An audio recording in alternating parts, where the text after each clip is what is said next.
How's it going, everybody? Welcome back to the Goosnav Show. I'm your host, Goosnav, and I think this topic has been a long time coming for a while. But I'm surprised not many people in the movement really discuss this, because I think it's one of the most pressing issues that we have right now. And if it's not a pressing issue, it's going to become one fairly soon. But I think a lot of people are absolutists in how they view reality or how they parse reality. Now, I would say it makes sense to be kind of a moral absolutist, to think that, certain moral rules are always applicable, that, and they're applicable no matter what culture, no matter what circumstance, kind of like Kantian ethics. But I think some people rely on this in order to make reality more understandable, more digestible. And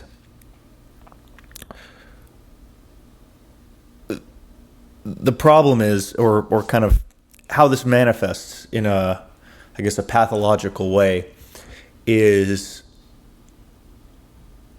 some people see a pattern and they apply a simplistic, absolute kind of, how would you say it?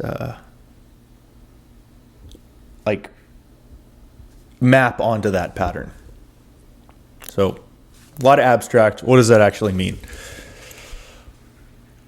You see a lot of people nowadays have a blanket rejection of anything institutional today.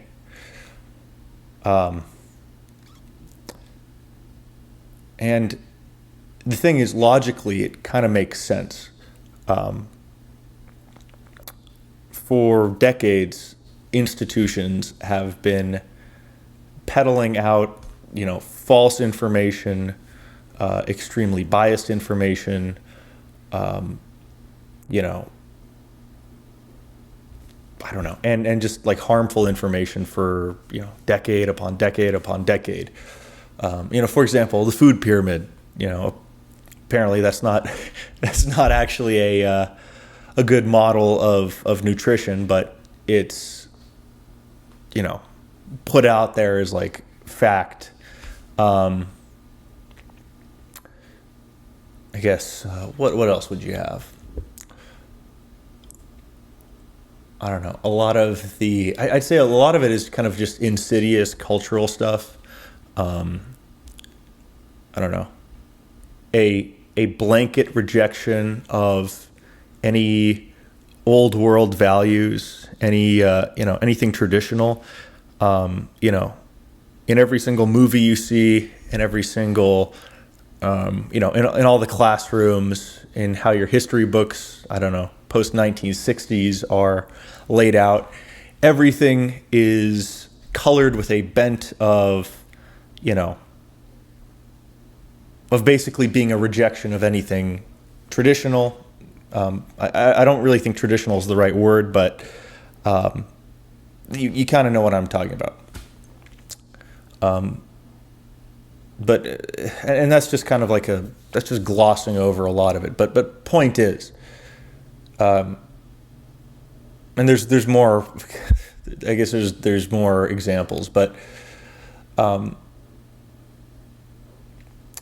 point is, there's a lot of reasons to have lost faith in institutions, and even if you're on the scientific front, like there's a huge replication crisis, especially in the social sciences, where they publish a paper and then people can't repeat the same findings. which is funny because our academic institutions have made it like really, really, really difficult to publish anything. But at the same time, it seems like the quality in many fields has dropped substantially. Anyway, point is, there's a lot of reasons to distrust institutions, especially nowadays, especially in the information they peddle and the narratives that they want you to believe. And I'm just scratching the surface because that's not the purpose of this video. The purpose of this video is to discuss the reaction to that. At the end of the day,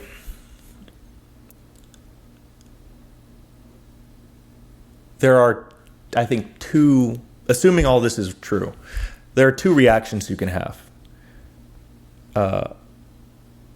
The first reaction is to say, okay, institutions have become more corrupt, or they've become more decadent, or they're kind of falling apart a bit. Now we need to just be more discerning when it comes to interpreting the ideas that come from institutions. I like using an example about like Danishes. I don't know. I like Danishes, but I don't like raisins. And in a lot of these, cheese Danishes, there's a bunch of raisins in them. So I don't know. One thing you could do is you could just eat around the raisins or something. But that's kind of one interpretation. You could look at what comes out of institutions, realize there's a bunch of raisins in them. There's a bunch of raisins in that Danish, and then just eat the stuff that is eat the good stuff, and then just like leave the raisins out. So that's one option. Don't throw the baby out with the bathwater. Just filter the bathwater, and keep the baby, I guess. I don't know. The other option is the absolutist option. It is the kind of the simpler way of looking at reality. And I guess maybe we could go into maybe why people think like this, but it is kind of accepting the fact that institutions are corrupt, that a lot of the things that they're saying is wrong, but then taking it to its logical extreme of saying, okay, everything that the institutions say is incorrect. All the models are wrong. I need to come up with a complete contrarian model, from the ground up, because none of this is trustworthy. And it's kind of an insane view, but I think you'd be shocked to see, or maybe you wouldn't be shocked, but like a huge number of people believe this.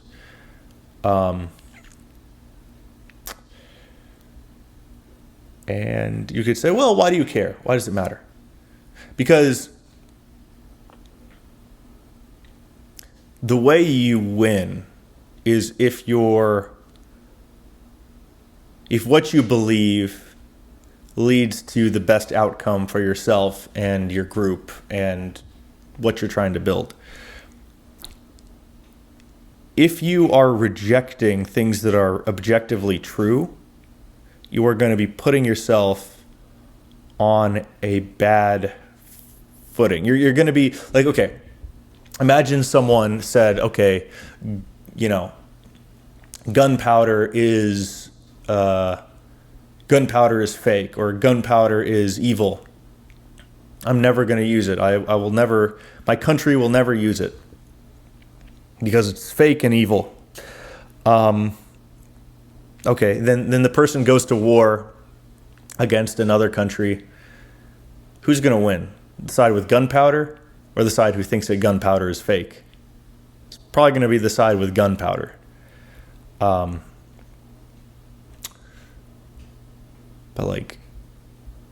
anyway. Technology and science are tools that we need to harness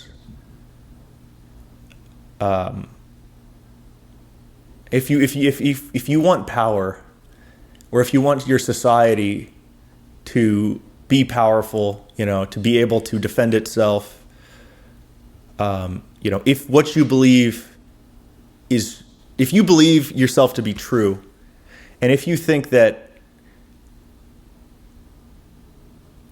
it would be best for your beliefs to be adopted by society at large,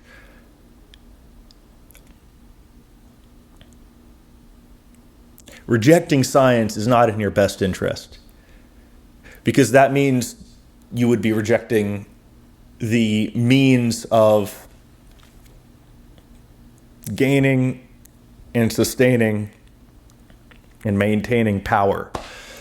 And that's what society is. Society is, who has power, right? Political power, economic power, social power. Like if one tribe, 4,000 years ago decided to never make iron and, just stick with bronze, the tribes who knew how to do iron working would win. Probably not 4,000 or, 3,000 years, something like that.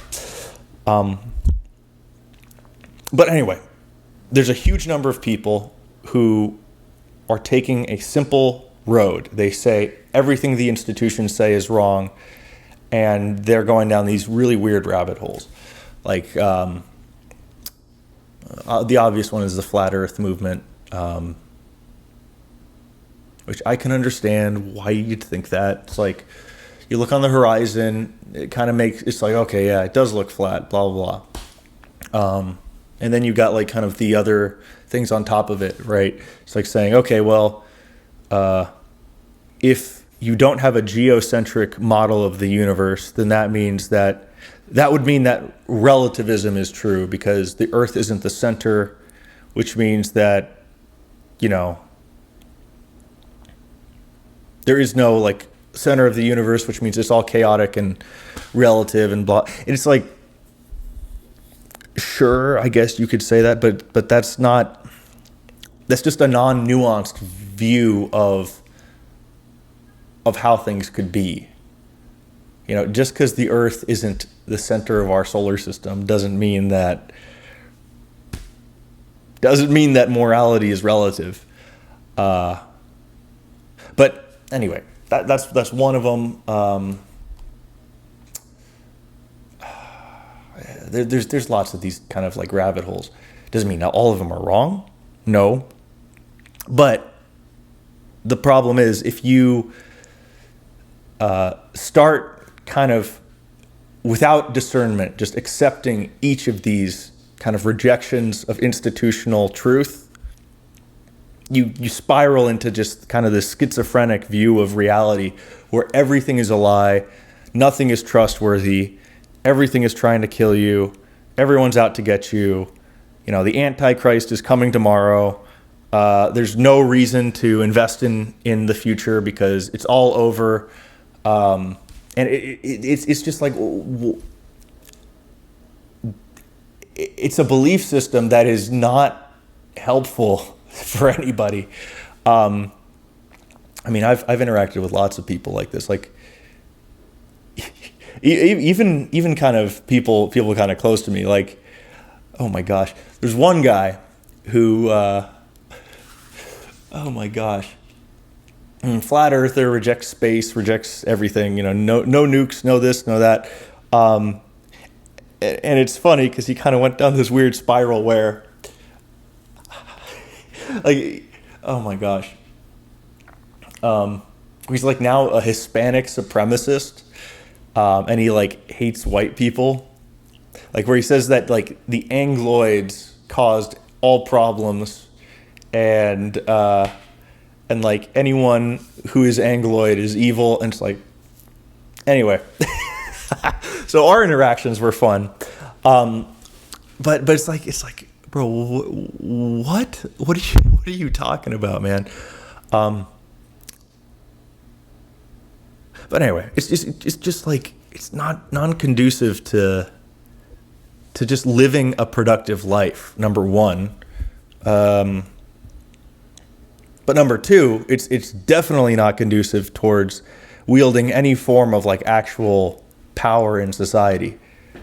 Because if the game is rigged against you from the very start, if everything is non-trustworthy, then there's no reason to do anything.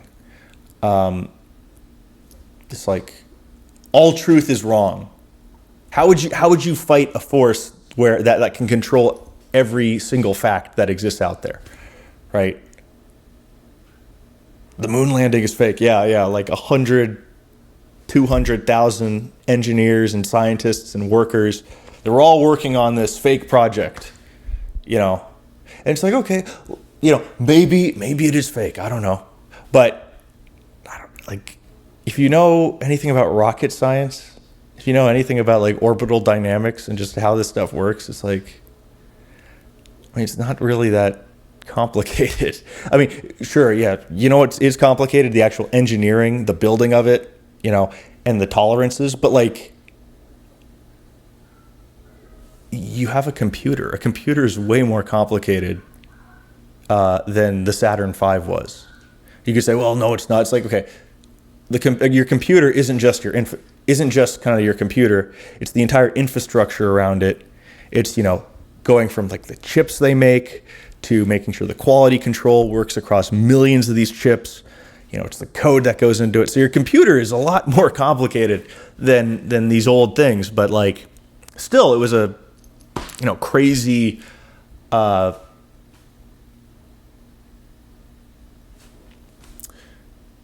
triumph of like human engineering and will. What the Apollo missions were. But my point is, like, if you're going to reject something like the Apollo missions, it's like how big would that conspiracy have to be? Like, millions upon millions upon millions of people would be in on it, right? Not just the 100,000, 250,000 people who engineered it, but like their families, the people who are watching the launch, the telephone company who, like, it's like, it would just be like insane. And I guess like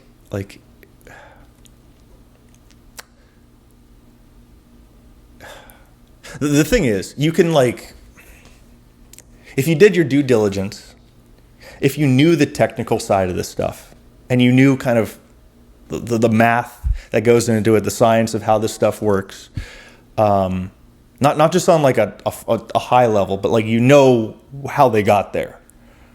I'm assuming this wouldn't be as big of an issue. I'm assuming you would trust this stuff, but like I feel like a lot of these people don't. I think a lot of flat earthers, though, they do try and do it themselves. They have hypotheses, they test them and stuff, but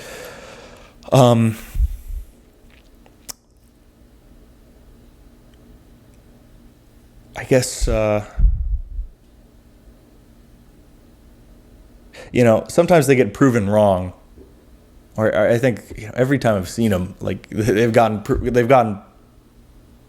proven wrong, but they kind of how would you say it? There's like a thing that happens in cults where even if they get proven wrong, they just double down. But you see that happen.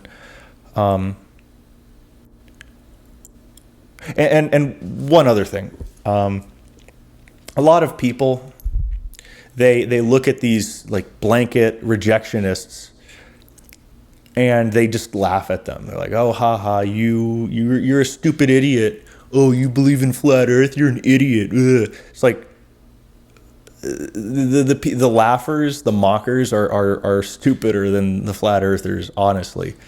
Because the flat earthers are trying to make sense of reality.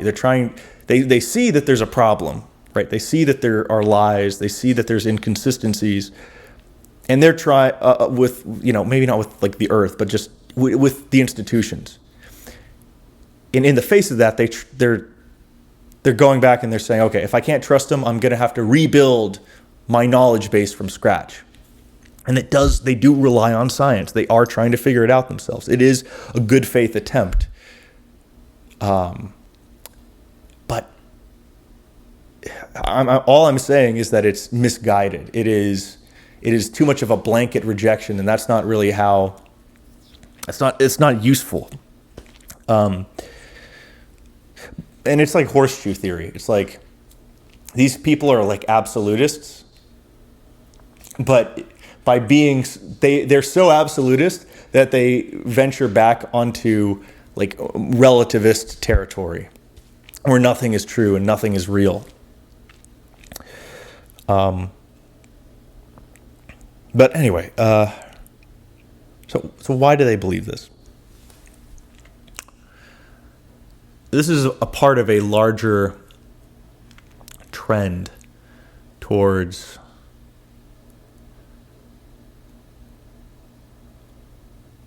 well, as I said, trying to make sense of the world. In the late 1800s, early 20th century, actually even just post-Darwin, let's say, not even before that, you had this movement that actually, it's even before that. It's the rationalists with Descartes. But basically, the entire goal of that movement was trying to rebuild the world from first principles. It is an attempt to come up with a full picture of reality from the most simple baseline building blocks. And what is that baseline building block according to Descartes? I think, therefore I am. And he thought, if I just build a bunch of philosophy on top of that, I'll be able to understand everything. So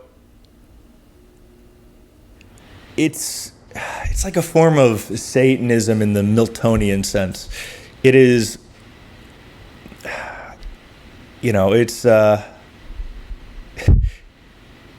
it's kind of like ruling in hell rather than serving in heaven. It is tearing down reality to build it up in your own image rather than building on the shoulders of giants, continuing the tradition of the human project.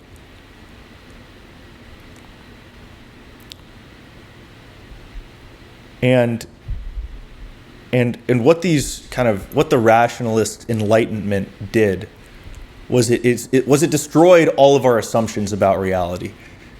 And that's easy to do. It's like, it's not a crazy thing. It's like, oh, maybe God isn't real. Oh my gosh, I'm so brilliant because I question that God might not be real. Oh my gosh. Oh, what if morality isn't real? Whoa. What if this isn't real? What if that isn't real? And how did that culminate the first time? It culminated in the French Revolution with, these revolutionaries, murdering thousands of people, invading a bunch of European countries and stealing all their resources, and just having a chaotic, bloody revolution. The old imperial system is stupid. Let's just, destroy it and just make something new. It's like, let's make 10 months. Let's make 10 months with 10 hours in the day because we got 10 fingers. It's like, okay. All right, buddy.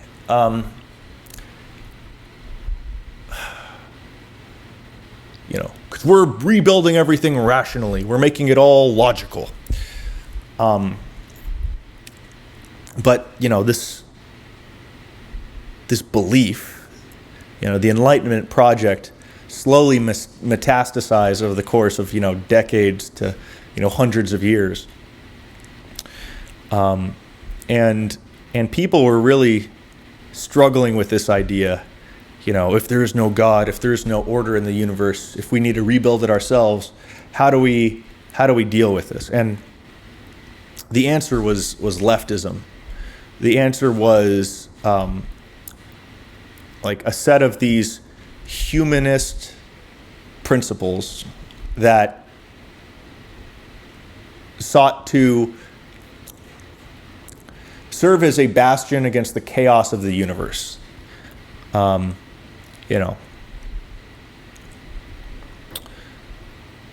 we could go more into that later, but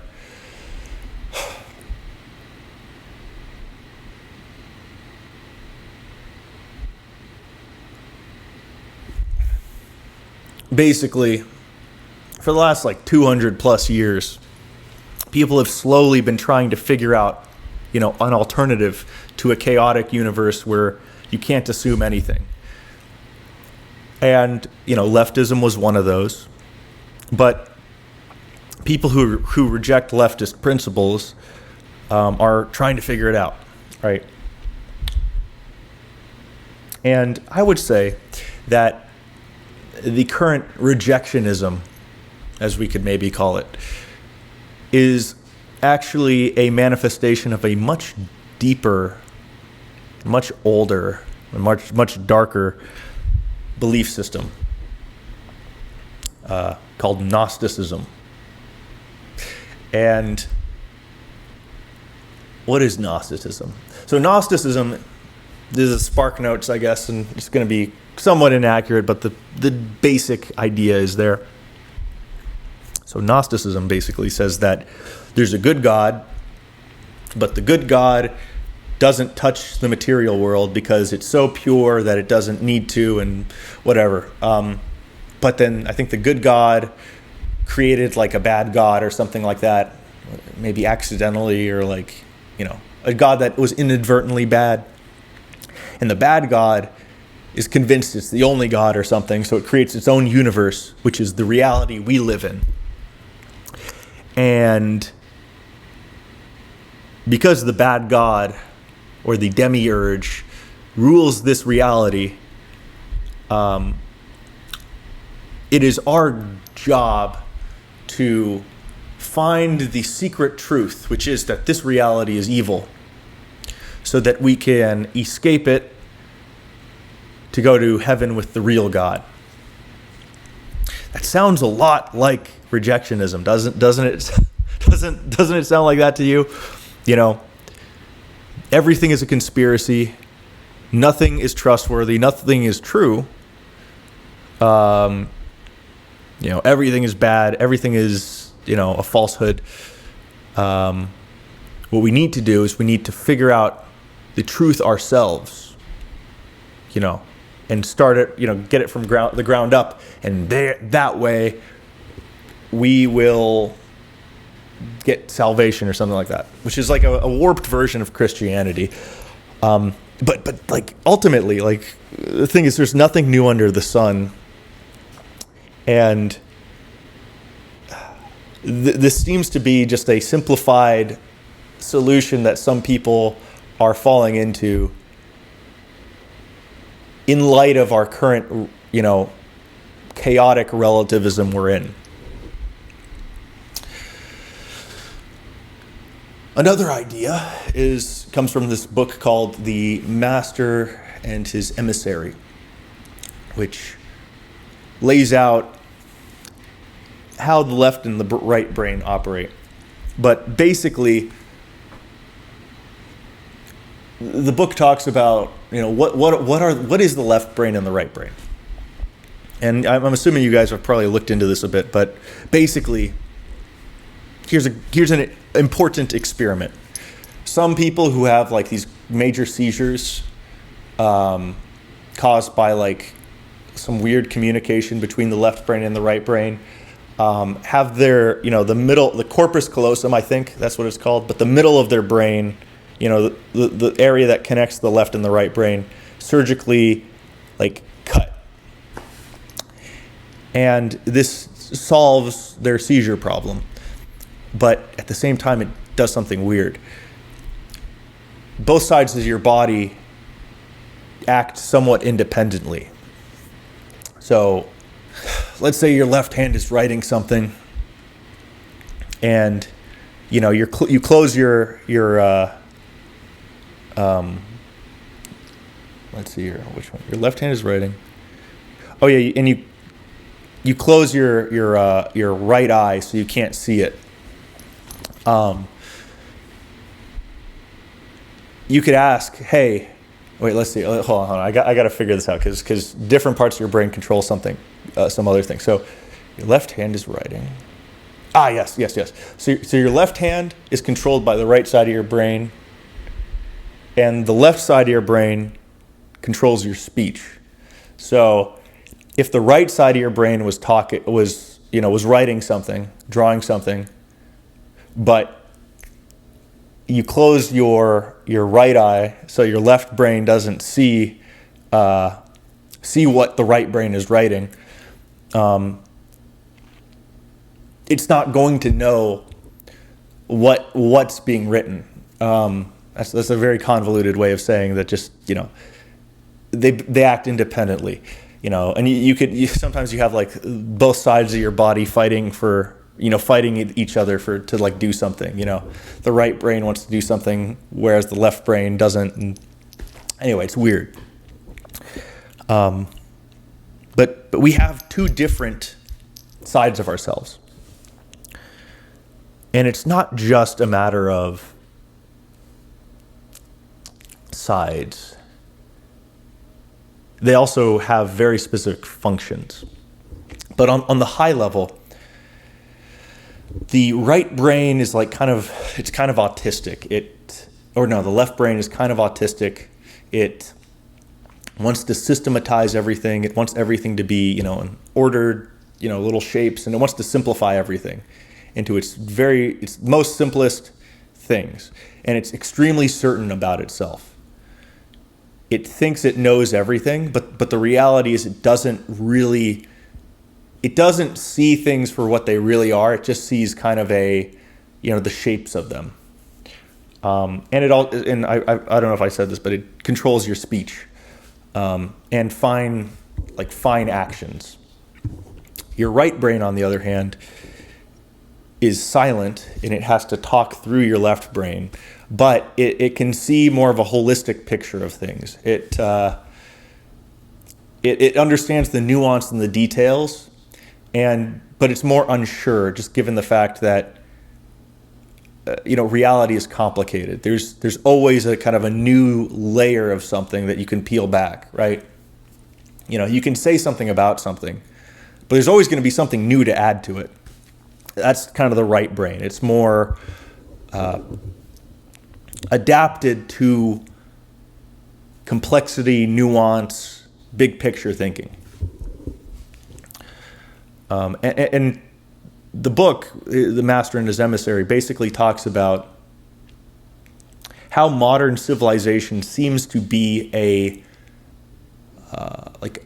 pathological, or it seems to have a pathological reliance on left brain thinking over right brain thinking.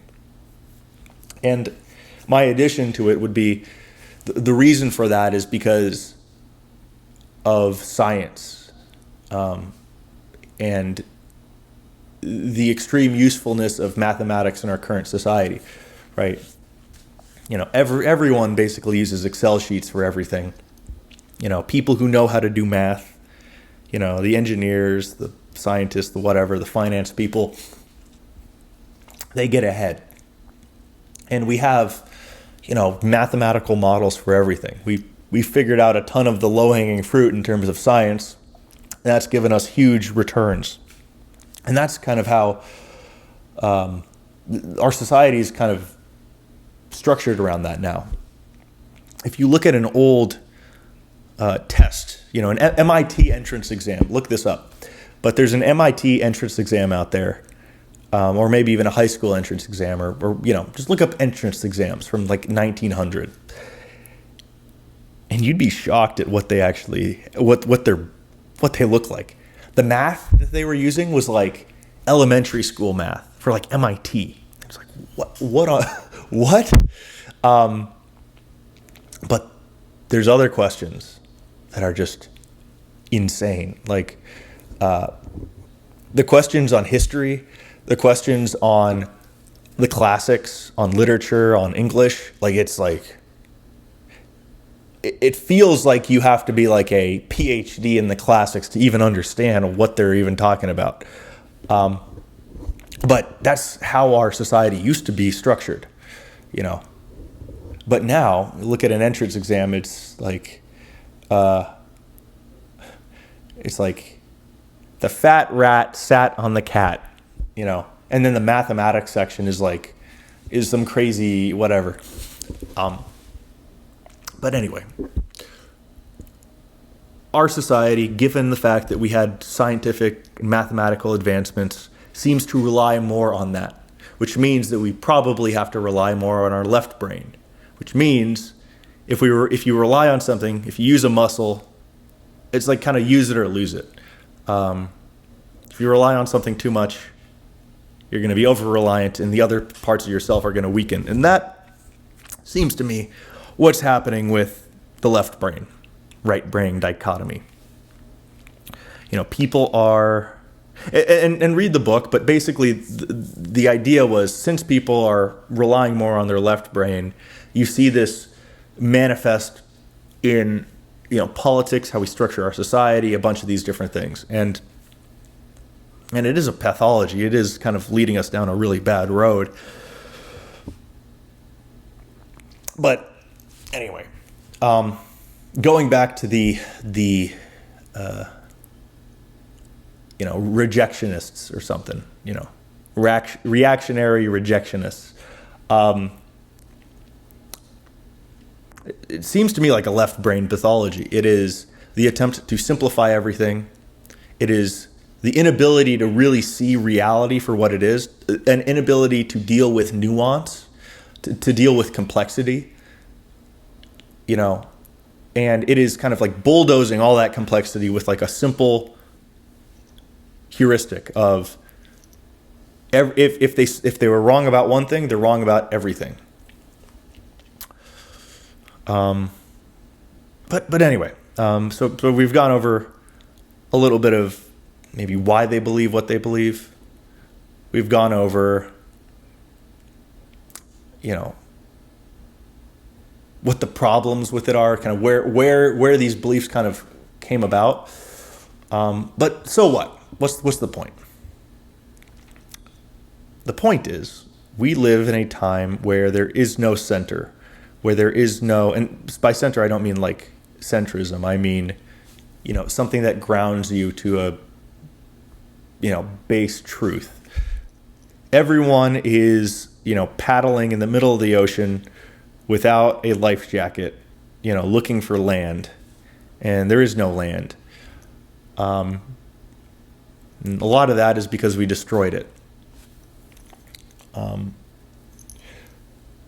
On the flip side, if you are too reliant on a set of orthodoxies, if you're too reliant on a rigid notation of truth that is true, but, you know,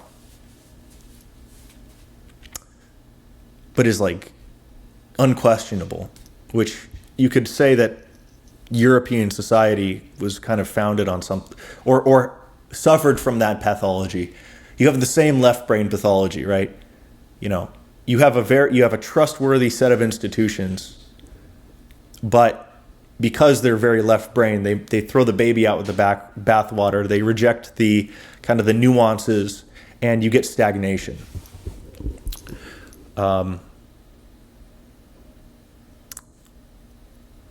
So, you know, to have a good society, you need some sort of tradition. You need some sort of, you know, structure for your belief systems that you can trust. But you also need, you know, the flexibility to iterate on them and improve them if necessary, or deal with kind of complexities as they arise.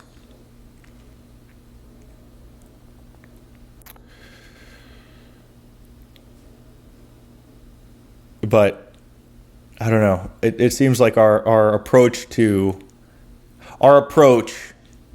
like revolutionary France, was just to demolish everything, right?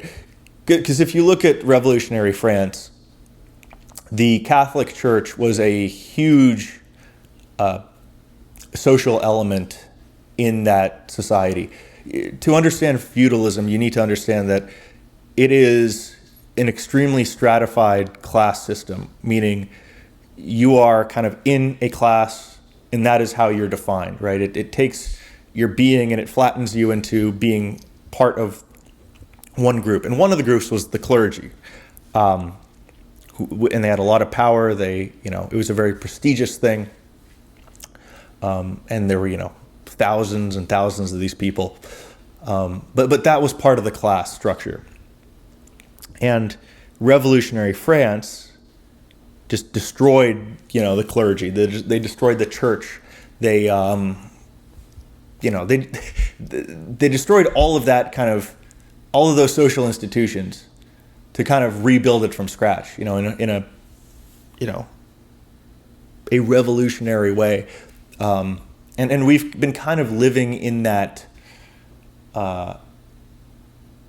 we've been living with that assumption for, centuries now of the solution is to revolt. But if you are a Christian, and if you've read Milton, that's not the solution. Revolution is not something really of God, I would say. But that's its own conversation. But that's what we're living with. So you might say, well, why do we need tradition? Why do we need institutions that we can trust? And why should we continue to trust the institutions to some extent, or give them the benefit of the doubt, or just, not blanket reject everything they have to say? Because our lives are short. And this is a very important social technology. You have to understand, institutions are like a saved checkpoint for each person. You only have a couple years to really, shove a bunch of information in your brain and then do some useful stuff with it. If you tried to reinvent every technology from scratch yourself, you would fail and you would do nothing with your life.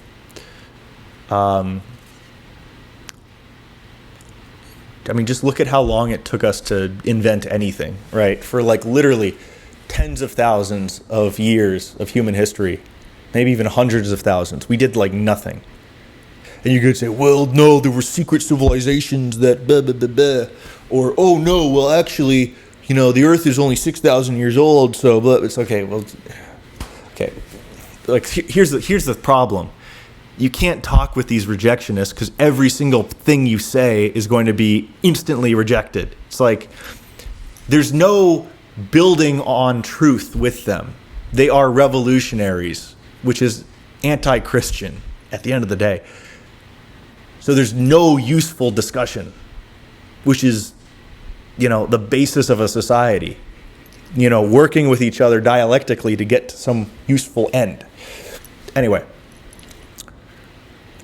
It took hundreds of thousands of years to even develop simple tools like a bow and arrow and a sling and, knives and stuff.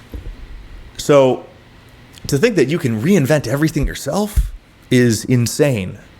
But I guess if you reject the idea that it took that long, well, then, yeah, you win. But it's then you're just defining your own board game and I don't know. Sure, go ahead. I'm creating a game called Chess 3.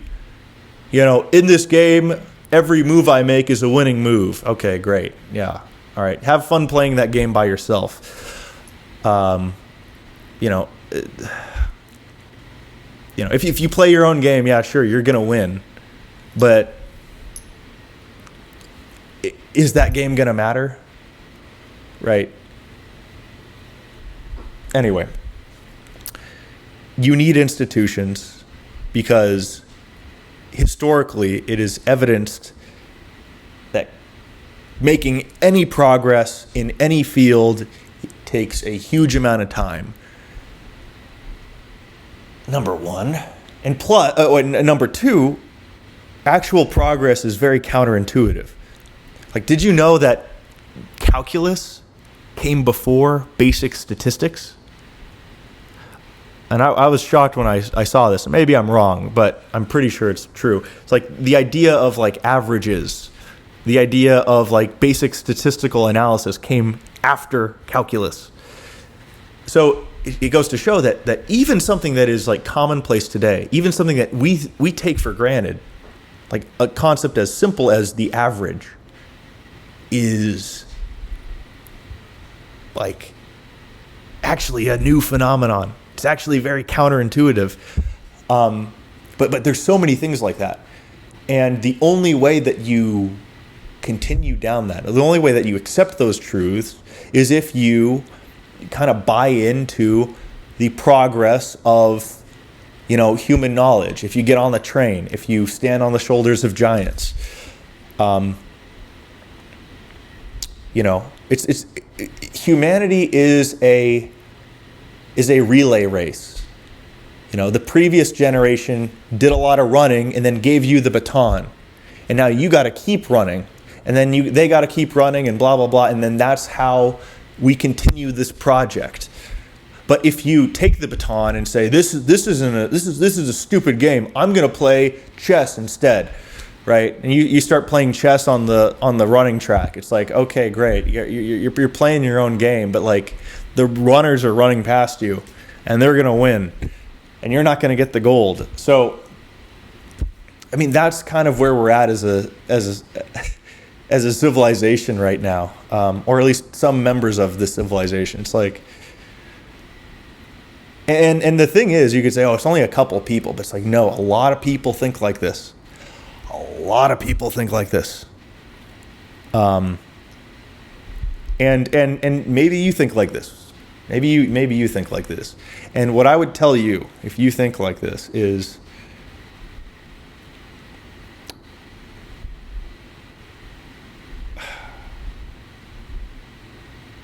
what is this belief system doing for you? And how do you even know that you're on the right track? Like there's an element of pride that comes with this. What by believing this kind of neo-Gnosticism, you're essentially saying, I have the power within myself to come up with a better world model than like pretty much everyone that came before me, or most other people out there. And their response to that would be, no, everyone believed this 100 years ago. Okay, great. But you're still going against literally every single person out there today. All the scientists, every kind of normal everyday person. And you could say, okay, but they're wrong about so many things. Yeah, I'd say most people are wrong about a ton of things, but they're wrong in a more limited capacity. They're wrong when it comes to some moral questions because they have been propagandized by, forces that are doing propagandizing for, very serious reasons for them. In a very deliberate manner, right? There's a lot of beliefs people hold that are just wrong, like the tabula rasa idea, the idea that reality is a zero-sum game and wealth is distributed, blah, blah, blah, so on and so forth. But they believe these things oftentimes because that's what the institutions around them kind of just put into their head. But does that mean everything in their head is wrong? Some of these things are not coordinated, right? Like, did the powers that be come up with the engineering chart on galvanic corrosion and lie about that? Did they lie about, Smith charts? Did they lie about the Moore circle? Did they lie about blah, blah, blah, about, the Poisson's ratio of aluminum? It's like, no. So if you think that everything is a lie, why are these very technical things no one knows about? Like, why would, why is that not a lie? If they're lying about everything, why is it only like these specific things, right? Occam's razor. I would say there's a limited number. There's either a huge number of things that are lied about, like an insane number of things that are lied about, or a limited number of things that are lied about for very specific end goals, because, and I don't even think it's Occam's razor. It's just like, if you were to lie about everything, think about the economic impact of that. And imagine how much you would have to pay just to keep that going. It's like, and you could say, well, they have the money. It's okay. If they have the money, then you're rejecting the entire field of economics too. Because like, then you're saying that there's like free money like floating around there that we don't know about, because we know where what's being funded.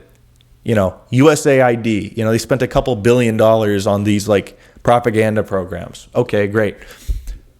Where's the program for flat Earth, right? Where would it be funded? Oh, it's not in the taxes. It's not on the budgets. Okay, so then you're saying that there's weird free money floating around there somewhere that is putting a lid on something that's even larger than these other programs. It's like, I don't know. Like you need the sane approach to all this is to be selective about what you decide to reject. Like, be very selective and have a very, very, very good reason, not just in terms of your feelings, but in terms of, the science behind it, the evidence behind it, the reason. And once you're there, yeah, sure, there are many things that you should reject, but don't also realize how smart you are. Like, because a lot of these people, maybe you can come up with these ideas yourself.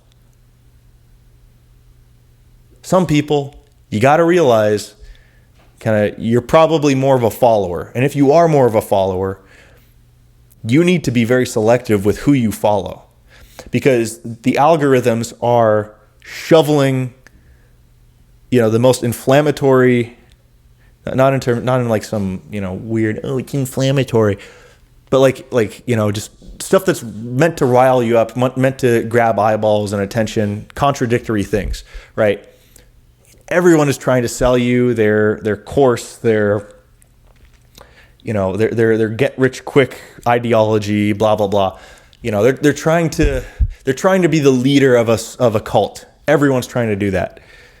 So you got to have the taste, have the judgment to realize who's trustworthy, who's not, because the algorithm is going to, put a ton of people in front of you who are very,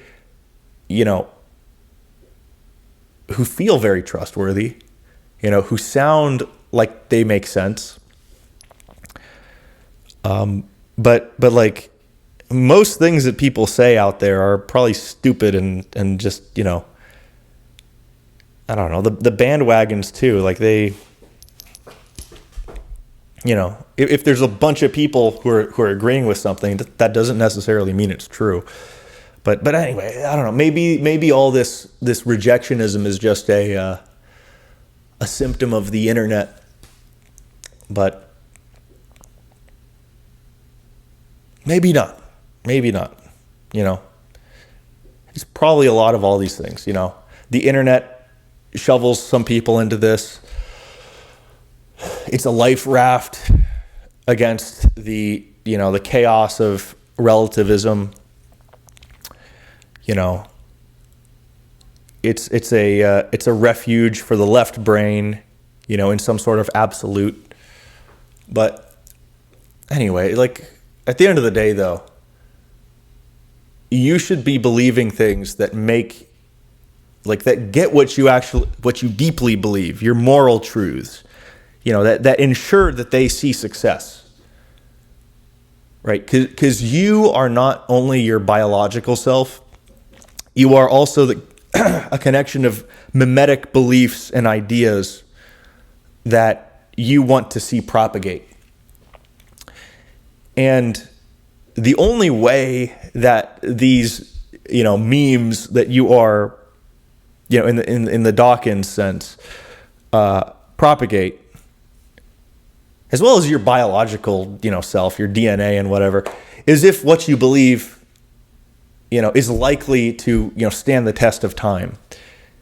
And really ask yourself, is rejectionism going to get you there? If there's a war, is that going to help you win the war? You know, and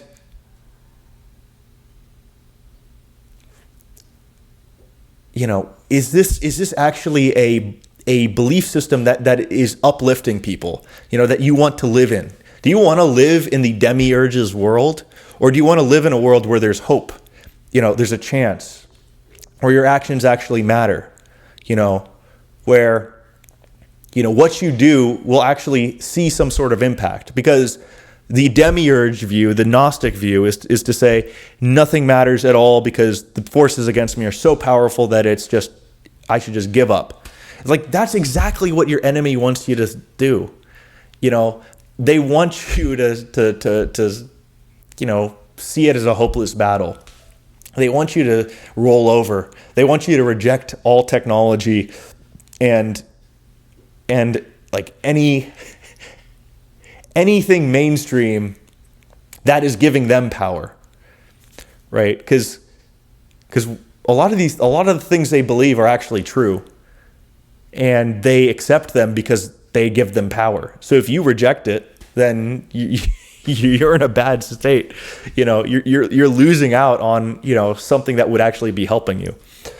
But it's like, at the end of the day, and this is probably the most important point. Most people nowadays are floating in an ocean without a life raft. They're looking for some land.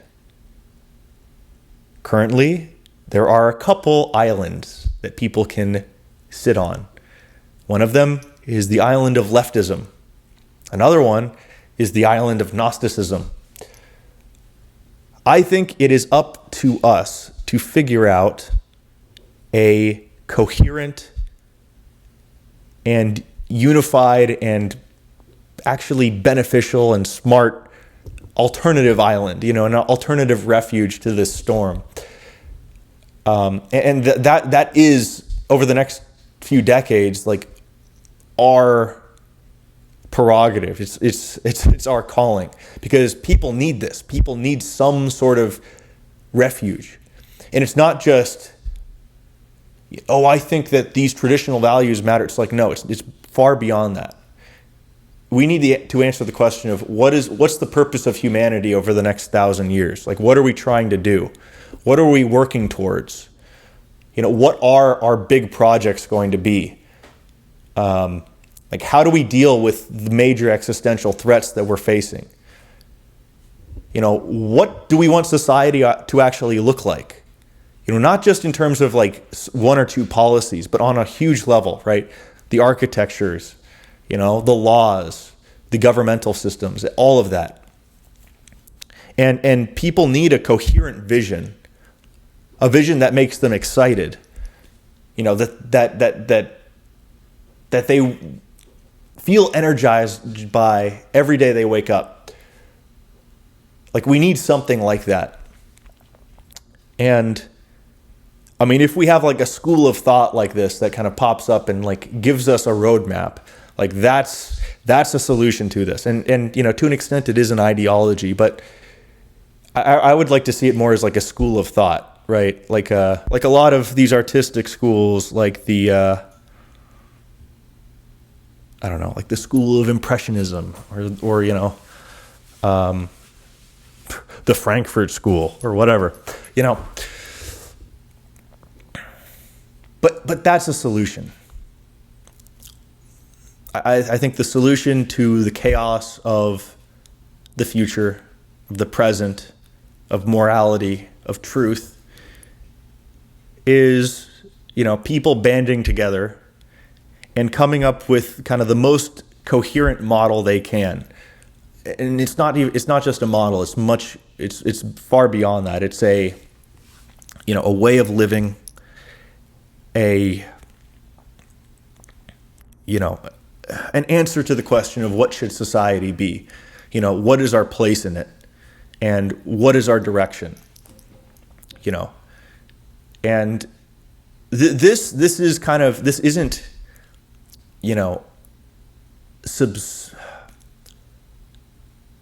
this isn't a replacement for religion, but I think it's an addition on top of it.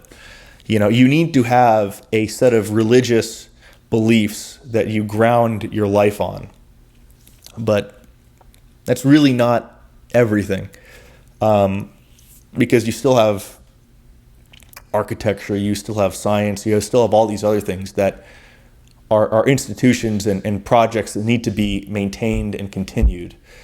And I think schools are probably the way of doing this. Not like academic, the academy, but like schools of thought. And the problem right now is we don't have a coherent school of thought to navigate us through, this current time period. Like the neoliberal school of thought, which is the dominant one today, is, it's the best one that exists currently, but we are seeing the seams, start to fray. We're seeing it fall apart. And, well, once it completely unravels, which it will, there's got to be an answer. There's got to be an alternative. And the fundamental point here is it's time to grow up. It's time for everybody to grow up. Put away your dolls, put away your binky, and actually help the future. Gnosticism, rejectionism is a cop-out. It is a way of throwing away your responsibility. It is saying nothing matters, so I am free of the responsibility to do anything. I'm free of the need to build institutions because the apocalypse is happening tomorrow. None of this matters. And even if I could do something, it would mean nothing. So I might as well do nothing. That is a cop-out. That is what children who are trying to get out of chores say to themselves. And if you believe this, you are setting up future generations for a situation much worse than yourself. If you're a serious person, you need to have a more nuanced view of the truth and rely on judgment and taste over, what you parade around as, rational philosophy. This weird absolutism where you think that you know better than billions of others. You can know better than billions of others for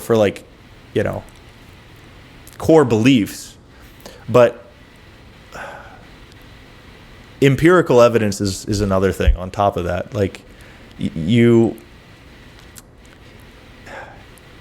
If empirical evidence is verifying something,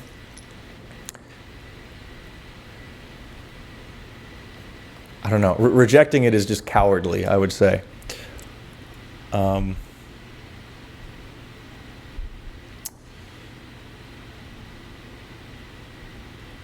But yeah, I don't know. It's at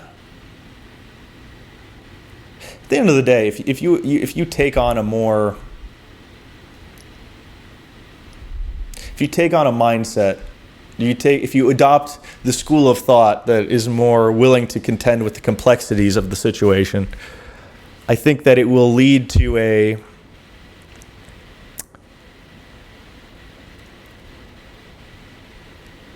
much more hopeful and joyous view of reality than this rejectionism. I mean, reality is tough, and a lot of it sucks. But you can really make a hell of reality for yourself if you adopt the wrong beliefs. And I think this Gnosticism is definitely one of them.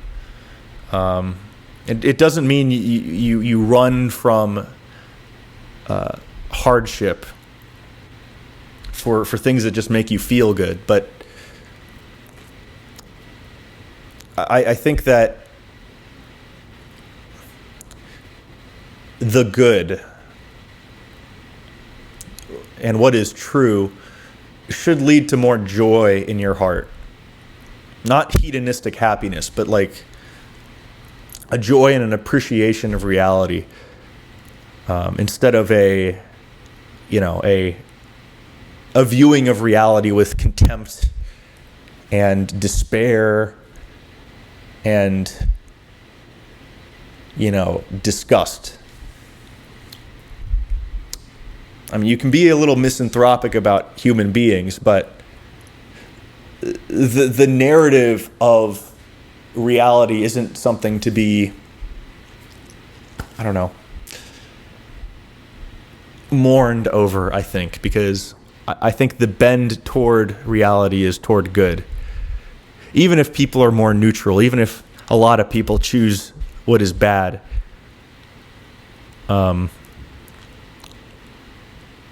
this is not the demiurge's world. It's God's world. So start living like it. All right. Well, I hope you guys enjoyed this show. I'll try and make more of them. But let me know what you guys think I should make for the next one. And I will see you guys in the next one if I'm still alive. All right. Peace.